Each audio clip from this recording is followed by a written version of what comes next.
Bueno, entonces en esta ODS número 7, que es la energía asequible y no contaminante, vamos a dar unos datos así mundiales, ¿sí? Y luego lo vamos a enfatizar en nuestro país, Colombia. Bueno, entonces entre los años 2000 y 2018 aumentó el 78% al 90% el índice de personas a nivel mundial con acceso a energía eléctrica. O sea, que disminuyó a 789 millones de personas sin acceso a este recurso. Una cifra bastante considerable. Entonces, con el incremento de la población mundial, también lo hará la demanda de energía asequible. Entonces, para el año 2030 y para alcanzar el ODS número 7 es necesario invertir en fuentes de energía limpia, como son la energía solar, eólica y termal. Bueno, entonces vamos a dar unos datos así como generales respecto a este tema, y es: una de cada 10 personas no tiene electricidad, o sea, el 10%, ¿sí?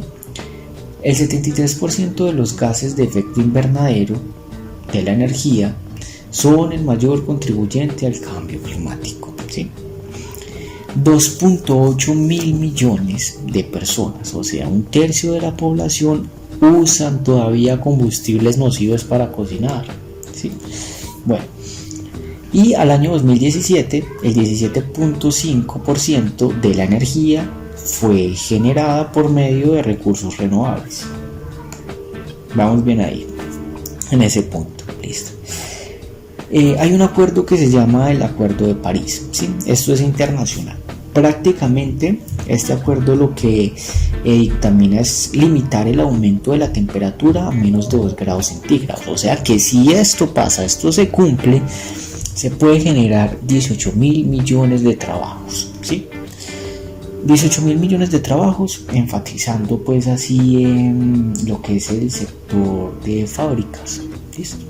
Bueno, ahora lo que vamos pues como a mencionar son unas metas generales de este objetivo, ¿sí? Vamos a mencionar algunas de ellas y a dar pues como unos punticos de contraparte para estas metas. Bueno, entonces una de ellas es: al 2030 garantizar el acceso universal a servicios asequibles. Bueno, es bastante ambicioso esta meta porque lo plantea de una manera pues así universal. Entonces hay que entender que hay países latinoamericanos que todavía están en vía de desarrollo, entonces no van a contar con el potencial económico suficiente para invertir en lo que son las estructuras modernas de energía asequible, como por ejemplo la energía eólica, ¿sí? Y también hay que tener en cuenta este tema de la geología o esa estructura del terreno de ciertos países, como por ejemplo con la energía eólica. Básicamente es una estructura de un tamaño bastante grande, ¿sí? Que lo que hace es unas turbinas que convierten el aire en energía, ¿sí? Pero para la construcción de esta estructura se necesita terrenos demasiado planos, terrenos que sean muy estables, ¿sí? Y hay países que no cuentan con este tipo de terrenos. Bueno, otra meta: de aquí al 2030 duplicar la tasa mundial de mejora de la eficiencia energética. Bueno, duplicar la tasa mundial de la mejora de la eficiencia energética. Entonces esto es bastante ambicioso otra vez y bastante complicado porque es que es una tasa mundial, ¿sí? Entonces prácticamente aquí entraría ya lo que es el factor, otra vez ese factor potencial económico de ciertos países, pues que sencillamente no va a dar para acceder a ciertas infraestructuras. Entonces esta meta del objetivo por ende se va a caer. Otra meta es: al 2030 aumentar la cooperación internacional para facilitar la investigación de energía limpia, fuentes renovables, combustibles fósiles y promover la inversión de la infraestructura. Hay otro objetivo que viene pues como muy ligadito a este, y es que para ese mismo año, para el 2030, ampliar la infraestructura en países en vía de desarrollo para programas energéticos y sostenibles. Entonces miren esta comparativa aquí. Mencionan cooperación internacional para facilitar estas investigaciones de energía asequible, nuevas tecnologías, pero ¿qué es lo que pasa? La inversión internacional está. El problema ya es cuando esa inversión internacional entra al país en vía de desarrollo, y aquí entra el tema de lo que es la regulación del dinero extranjero que entra en estos países para proyectos específicos. Básicamente es, como se dice, entra la platica, pero no hay quien la regule ni supervise que sí se va a destinar para ese tipo de proyectos específicos. Bueno, aquí ya es el tema pues económico, intereses políticos, pero no nos vamos como a detener mucho ahí. Bueno, ahora vamos a entrar en un temita más específico, y es de la ODS número 7 respecto a Colombia. Bueno, entonces vamos a mencionar unos combustibles fósiles, ¿sí? Y a esos combustibles fósiles se le va a dar un porcentaje respecto al 100%. Este porcentaje quiere decir la importancia a nivel económico y potencial económico que tiene el combustible fósil en Colombia. Petróleo 40,6%, carbón mineral 33,1%, gas natural 16,7%, hidroenergía 4,3%. Hablemos del petróleo, que es el que más importancia tiene, ¿sí? Uno de los recursos de estado natural que más movimiento tiene en Colombia. Entonces, la destilación fraccionada del petróleo da productos de gran importancia industrial como son la gasolina, disolventes, alquitrán, etc. ¿Sí? Colombia como uno de los países de mayor exportación en petróleo. Imagínense que en el año 2020 Colombia exportó 7.460 millones de dólares crudos en puro petróleo. Colocó al país en el puesto número 18 del ranking. Y Colombia fue llamada como Colombia el país petrolero. Resulta que el 55% de los dólares entrantes en Colombia son por parte del petróleo. Esto lo explicó Guillermo Sinisterra, doctor en economía de la Universidad Javeriana. Y este datico no lo arrojó en una entrevista que él tuvo para el canal CNN en español. Bueno, entonces ya vamos viendo que el petróleo tiene una gran importancia a nivel económico en Colombia, porque es el 55%, o sea, el petróleo es el productor del 55% de los dólares entrantes en Colombia. Aquí vamos a recaer ya respecto a lo que es el tema del fracking, ¿sí? ¿Qué es el fracking? Básicamente es un proceso para extraer petróleo y gas natural de reservorios históricamente inaccesibles, ¿sí? Este tema del fracking se vio muy marcado durante el periodo presidencial de Iván Duque, y esto generó revuelo por muchos noticieros de corte internacional, CNN en España, CNN Estados Unidos, ¿sí? Hasta en los mismos canales de aquí de Colombia, RCN y Caracol. Bueno. Entonces, para el fracking, que es un proceso para extraer el petróleo y el gas natural de reservorios históricamente inaccesibles, o sea, lugares naturales, ¿sí?, que albergan vida animal y vida vegetal. Entonces, ¿qué pasa con lo del fracking? Que al hacer este proceso de extracción de petróleo y gas natural de estos reservorios naturales, se está contaminando lo que es vegetación y agua. Y aquí es donde ya se ve la afectación en la vida natural de especies animales que inclusive están catalogadas como en vía de extinción, ¿sí? Entonces les están dañando el ambiente, les están dañando el hogar natural a estas especies, ¿sí? También hay que tener en cuenta que hay poblaciones humanas aledañas a estos reservorios naturales, ¿sí? Entonces son vidas humanas las que también se están viendo afectadas. Entonces, como se dice, aquí en Colombia importa más generar ese capital monetario, esa capacidad económica sin justificar los medios. ¿Listo? Bueno, vamos a entrar a otra partecita, que son las regiones de Colombia que no tienen acceso a energía eléctrica, ¿sí? Bueno, son las regiones más alejadas de Colombia. Tenemos Bichada, La Guajira, Amazonas, Guainía, Putumayo y Chocó. Bichada tiene un porcentaje del 57,8% de su población está conectada a los servicios de energía, ¿sí? Lo que significa que 8.200 hogares, que son el público restante, no tienen servicio público. son bastantes hogares, o sea, es una cifra extremadamente alta, 8.200, ¿sí?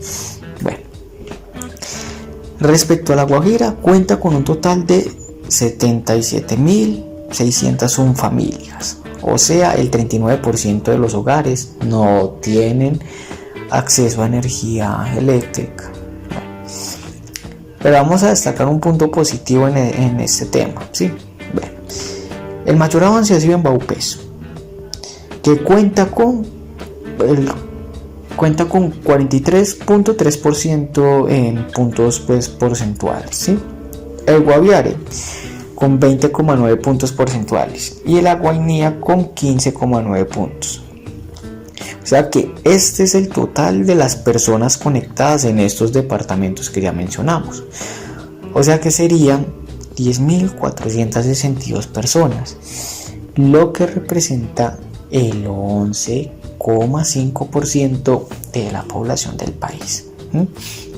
Es bastante. Entonces, el reto que presenta la conectividad pues, de este servicio en estas zonas es el siguiente. Al ser zonas más alejadas del país, presentan más dificultades en el aspecto demográfico, ¿sí? Sandra Fonseca es la presidente de Asoenergía. Entonces ella afirma: lo más importante es cumplir con las expectativas del sistema interconectado nacional para abastecer de manera eficiente y económica. Pero la experta también destaca que hay costos asociados a este incremento de la red. Aquí ya viene otra vez el tema económico. Pues los planes de expansión y algunos retrasos pueden encarecer el costo final de la energía a los consumidores de todo el país. Aquí lo planteo de una manera general, consumidores de todo el país. O sea que a mayor expansión del servicio de energía eléctrica, ¿sí?, a estas zonas alejadas del país, mayor costo del servicio. Entonces Fonseca menciona que estas expansiones pueden tener un impacto en la inflación de los hogares de menores recursos. Como es visto en Colombia, siempre las personas de menores recursos son los más afectados. Bueno, entonces, actualmente en el país son 404.000 familias que no cuentan con electricidad. Son demasiadas. Entonces, aquí se puede ver que este tema pues, de la energía asequible en Colombia se puede decir que es de un tema preferencial, ¿sí? Porque la persona que cuenta con los recursos económicos suficientes pues puede decir: voy a instalar en mi casa un panel solar o otro tipo pues así de estructura que me proporcione energía eléctrica, ¿sí? Pero hay muchas familias que no cuentan con los recursos económicos suficientes para decir: voy a comprar un panel solar y lo voy a instalar en mi casa para que me genere energía. Bueno, entonces ya vemos aquí pues un tema de intereses económicos, de intereses políticos, porque mírenlo pues como lo planteaba Fonseca: a mayor expansión de este servicio, mayor inflación en el costo final del servicio. Y las más afectadas pues obviamente familias de menores recursos. Entonces, en la parte de implementar otros instrumentos como paneles solares, pues podrían decirse que esto ya es pues de uso personal, como lo mencionamos. La persona que tiene el recurso lo instala. Listo. Pero pues no todas las familias van a tener este potencial o esta capacidad económica para acceder a este tipo de estructuras. Bueno. También hay que tener en cuenta que hay zonas que por la variabilidad climática del país pues no resulta tan recomendable instalar un panel solar. Bueno, entonces pues ya como para finalizar un poquito aquí en el tema de la energía asequible en Colombia, hay un dato interesante. Energía eólica en Colombia proviene del parque eólico Jepirachí, que está situado en el municipio de Uribia, La Guajira. Entonces este fue el primero que se construyó en el año 2003 y requirió una inversión de 27.8 millones de dólares y cuenta con 15 turbinas eólicas de la marca Nordex N160. Bueno, eso ya es como más tema de ingeniería. en las que se distribuye una producción total de 19,5 megavatios en La Guajira. Entonces, produce bastante, produce un porcentaje pues bastante alto, bastante considerable. ¿Se acuerdan que habíamos mencionado que en La Guajira, con un total de 7.601 familias, o sea el 39%, pues que no cuentan con este servicio? Entonces, si ponemos este porcentaje de familias, ¿sí?, respecto a la energía que genera las turbinas que hay en este parque, de este 39% se puede abastecer, adivinen qué, el 28,9%, ¿sí? Entonces es ahí donde uno se pregunta, pues, ¿dónde está también la supervisión, ¿sí?, respecto a las labores que cumplen estas estructuras en este parque, ¿sí? Entonces, pues aquí ya entramos en un tema muy diverso también de economía, de intereses políticos, ¿sí?, de la supervisión y el manejo de estructuras ya existentes en Colombia, ¿sí?, respecto a la energía asequible. Entonces, pues, tenemos cifras demasiado altas, cifras demasiado considerables y un número extremadamente grande de familias que no cuentan pues con el servicio de energía eléctrica, ¿sí? Y con respecto a estas estructuras que hay en este parque, Colombia entra en la lista de países, ¿sí?, que están optando por otras alternativas de energía. Colombia está en la lista, ¿sí? Pero entonces de ahí es donde uno se pregunta, pues, ¿qué pasa entonces con estas familias? ¿Sí? Entonces, pues aquí cerramos este tema de la ODS número 7 referente a Colombia.